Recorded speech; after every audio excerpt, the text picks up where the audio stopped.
Your energy arrives in the room hours before you actually arrive in that room.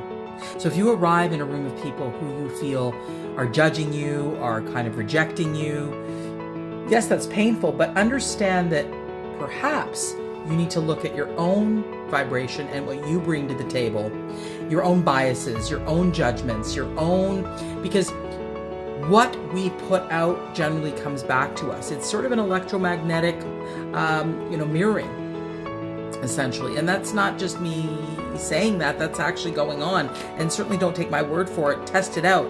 Let's say you were to do a lot of visualizing of yourself, arriving in that room, experiencing a lot of love and conciliatory energy and open-heartedness and open-mindedness and non-judgment.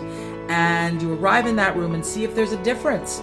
Because, when I, go into a room, people are going to judge what I look like. That's what we do as humans. We tend to judge the cover before we actually experience the person's energy. But I do a lot of work to make sure that my own energy is cleaned up, that I am vibrating an energy of open-heartedness, of non-judgment, of appreciation of other humans, of more of sort of a kind, neutral way of experiencing other people. And I tend to get that in return, even though I am certain that people get triggered. I dye my hair, I wear makeup, whatever judgment people may have.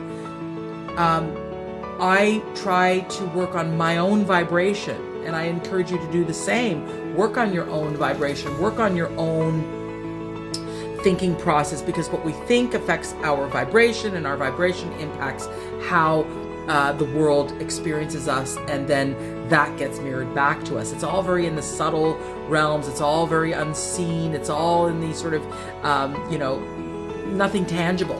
Work on your thoughts, work on your vibration before you enter any room, so that you are not sort of toxifying the energy with your vibration and your judgments and your own biases.